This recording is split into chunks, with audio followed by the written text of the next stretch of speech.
आओ बच्चों आओ, सुन लो कहानी, पंचतंत्र से लाए है अनूप बानी।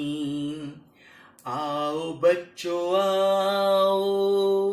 तो बच्चों, आज की कहानी है पंचतंत्र की विश्व यात्रा।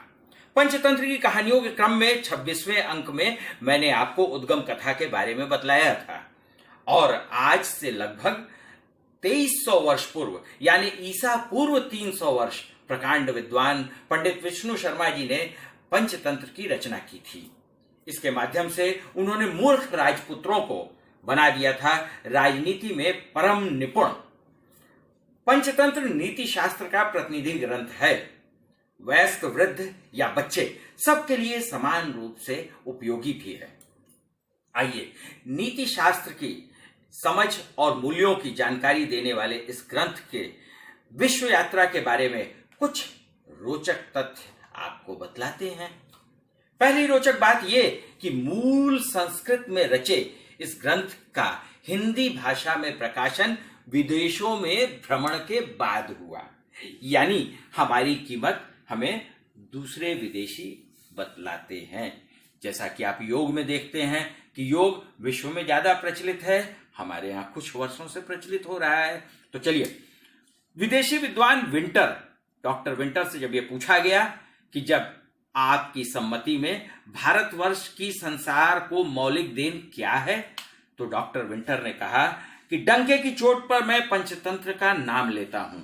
पशु पक्षी सामान्य जन पर आधारित कथा रचना की ऐसी मिसाल विश्व साहित्य में बेजोड़ है।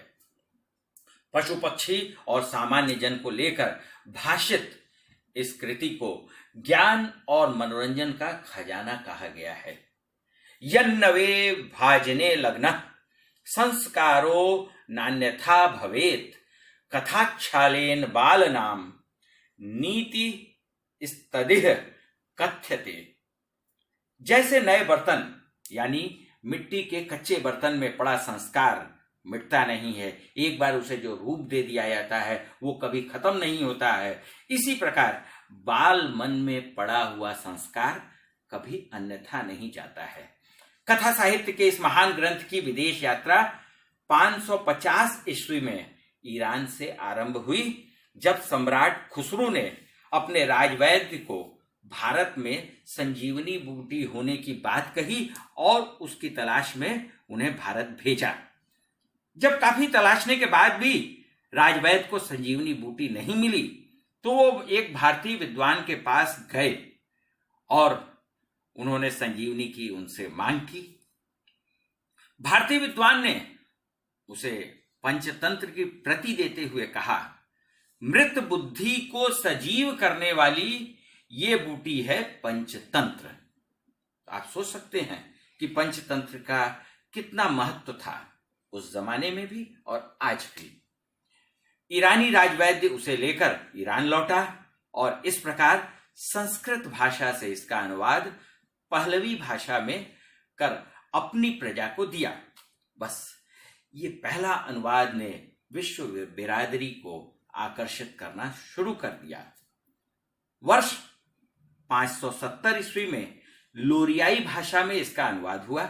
8वीं शताब्दी में पहलवी से इसका अनुवाद अरबी भाषा में मुल्ली व दीवान के नाम से हुआ, जिसे विद्वान अब्दुल्ला इंत छुए मुरक्का ने किया। 11वीं शताब्दी में इसका अनुवाद यूनानी भाषा में होते ही इसे रूसी भाषा में भी प्रकाशित किया गया। रूस होते हुए पंचतंत्र पहुंचा यूरोप की भाषाओं में प्रकाशित होते ही पंचतंत्र की लोकप्रियता शिखर को छूने लगी। सन 1251 में इसका अनुवाद स्पेनिश भाषा में हुआ और फिर प्राचीन भाषा हिस्ट्री में भी इसे प्रकाशित किया गया। 1260 में लैटिन भाषा में इसका अनुवाद हुआ। 1480 में जर्मन में और फिर चेक और इटली पहुंचा हमारा पंचतंत्र। 1552 ईस्वी में इटली पहुंचकर 1570 ईस्वी में सर टॉमस नॉर्थ ने इसका अनुवाद किया। इस प्रकार नेपाली, चीनी, ब्राह्मी, जापानीज भाषाओं में घूमता हुआ घर का जोगी जोगिया और आन का जोगी सिद्ध इस कहावत को चरितार्थ करते हुए, यानी विदेशों में इसकी गूंज को देखते हुए हमारे देश के साहित्यकार जागे और 1970 ईस्वी के करीब ये हिंदी में प्रकाशित हुआ। बस फिर क्या था, ये जनमानस पर छा गया। नैतिक शिक्षा का ये सफर कितना उपयोगी है, इसका निर्णय आप सुधी दर्शक करें और हमें बताएं। फिलहाल धर्म बारिया जी के लेख से उद्धृत इस जानकारी के सफर को हम श्री धर्म बारिया जी को धन्यवाद के साथ यहीं विराम देते हैं। साथियों, आपको हमारी ये जानकारी कैसी लगी, हमें आपका इंतजार रहेगा।